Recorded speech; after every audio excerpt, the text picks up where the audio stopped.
But the fruit of the Spirit is love, joy, peace, long-suffering, gentleness, goodness, faith. Galatians 5, verse 22. Dear Lord, I know that I'm not perfect, and I never will be. Still, I want to be more godly in my thoughts and acts.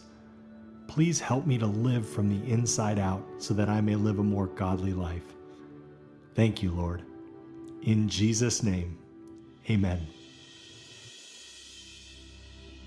My mother actually had already raised her two half-sisters because my grandfather was married 5 times.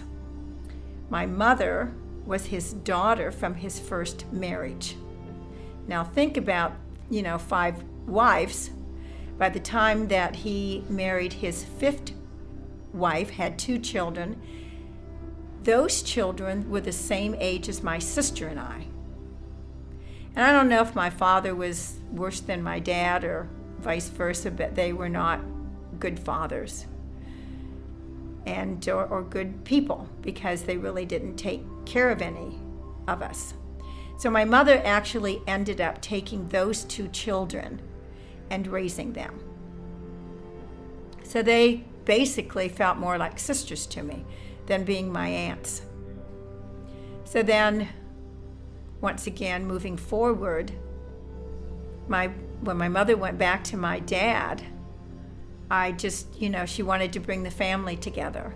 And the only way that she was willing to do that was also to take the other 3 children that were my father's and take the one of them that was in a foster home out of that to be able to, help them, give them some education, give them a home that was stable, give them love that all children need. And so I can remember once again asking my mother why. And she turned around to me and looked at me and she said, because they're innocent. They're the gems. They're the miracles that come out of relationships. In this episode of Relentless Hope, Shea Vaughn, lifestyle pioneer and co-founder and CEO of WBTVN, the Women's Broadcast Television Network, teaches us about being more godly. Shea opens up about her childhood, the influential impact of her mother, who led by example and showed Shea how to be more godly, and the impact of her father and how he taught Shea not to be in this world. As Shea explains, her father loved himself more than his children. He never financially supported Shea's mother after they divorced, and he never took care of his family in a godly way. We hear how later in life, Shea's father told her that, quote, "It seems that you have a need to have a relationship with me. I don't have a need to have a relationship with you," end quote. And this was the confirmation that Shea's father did not love her. Despite the pain from this experience, Shea's mother was a shining example of how to live as God had directed us.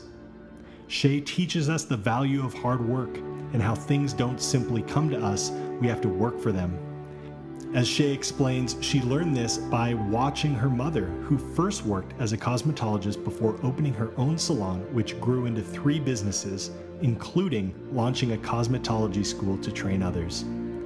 Shea also teaches us about being godly and raising children the way God encourages us to, with unconditional love, grace, and stability.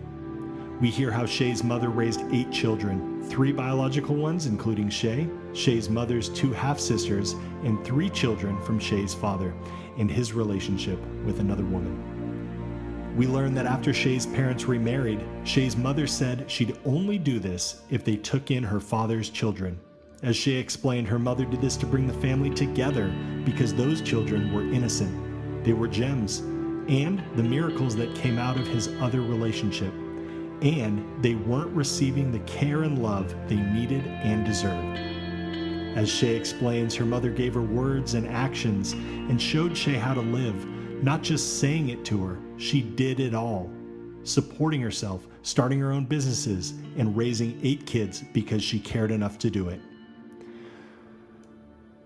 We learn how kids need unconditional love, a safe place to be able to go and tell something that maybe they know they did wrong. They want to tell us, but they're afraid because they think they'll be yelled at or punished for telling the truth. As Shea shows us, her mother always created a safe space for Shea to go to and tell her everything. And we all deserve that and need to create that for others, especially children too.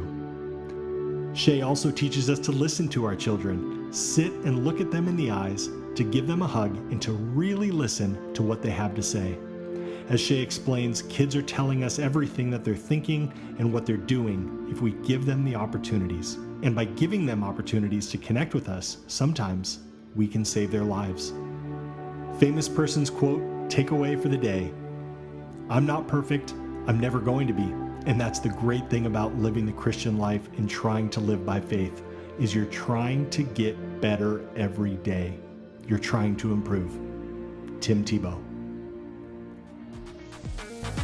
All right. Thank you for listening to pray.com's Relentless Hope, the daily podcast. I'm your host, Aaron Magnuson, and every week I'm committed to giving you quick sound bites from this week's episode of the Relentless Hope with Matt Potter.